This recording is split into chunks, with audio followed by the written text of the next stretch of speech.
आप सभी को जय मसीह की। मैं ईश्वर के नाम से आप सभी का स्वागत करती हूँ और मैं मोनिका आज आपके साथ परमेश्वर का वचन बांटना चाहती हूँ।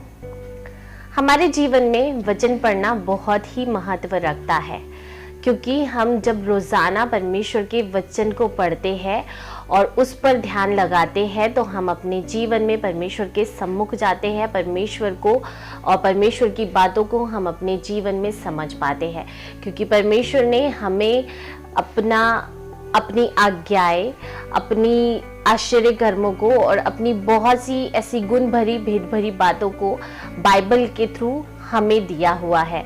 और जब हम बाइबल का अध्ययन करते हैं तो हम उन सभी बातों को समझ पाते हैं जो परमेश्वर ने हमारे लिए रख छोड़ी है। आज मैं आपके साथ कुछ पॉइंट शेयर करना चाहती हूँ कि रोज़ाना बाइबल पढ़ने से हम किन चीज़ों को अपने जीवन में पा सकते हैं। परमेश्वर का वचन कहता है भजन संहिता उसके 119 अध्याय और उसके 105 वचन में, तेरा वचन मेरे पाँव के लिए दीपक और मेरे मार्ग के लिए उजियाला है। परमेश्वर का वचन हमारे मार्गों के लिए उजियाला है। जब हम परमेश्वर के वचन को पढ़ते हैं तो हम इस चीज़ में जाते हैं, इस चीज़ को हम अपने जीवन में कंफर्म कर पाते हैं कि हम अपना अगला कदम कैसे रखें। जैसे कि अगर किसी अंधेरी जगह में हम हैं तो हम वहाँ अपने कदम को नहीं रख सकते जब तक हमें वहाँ उजाला ना मिले।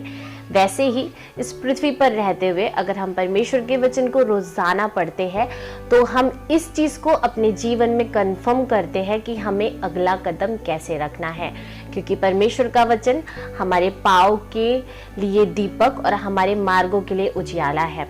तो रोज़ाना परमेश्वर के वचन को पढ़े ताकि आप अपनी लाइफ में कंफर्म कर सके कि आपको अपना अगला कदम कैसे रखना है। इसी अध्याय में हम दूसरा वचन देख सकते हैं। इसी अध्याय का हम 11 वचन देखें, वहाँ पे लिखा हुआ है, मैंने तेरे वचन को अपने हृदय में रख छोड़ा है कि तेरे विरुद्ध पाप न करूं। जब हम परमेश्वर के वचन को पढ़ते हैं और अपने हृदय में, अपने दिल में रखते हैं तो हम पाप से दूर रहते हैं। जब हम परमेश्वर के वचनों को पढ़ने के द्वारा उसे अपने अंदर रखते हैं कि हाँ, हमने इस वचन को पढ़ा है, यहाँ लिखा हुआ है कि तू चोरी न करना, तू लालच न करना, तो वो चीज़ें हमारे मन में रह जाती है। और जब हम उन चीज़ों को अपने मन में रखते हैं तो हम पाप से दूर रहते हैं।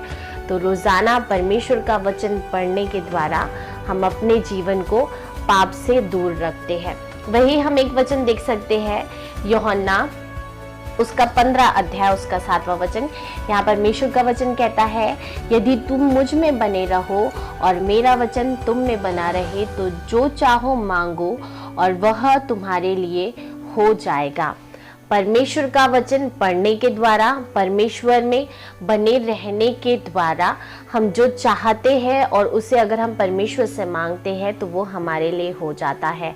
परमेश्वर में बने रहने से परमेश्वर हमारी इच्छाओं को, हमारी हर एक उन चीज़ों को जो हम प्रार्थना में परमेश्वर के सम्मुख रखते हैं वो हमारे जीवन में होती है।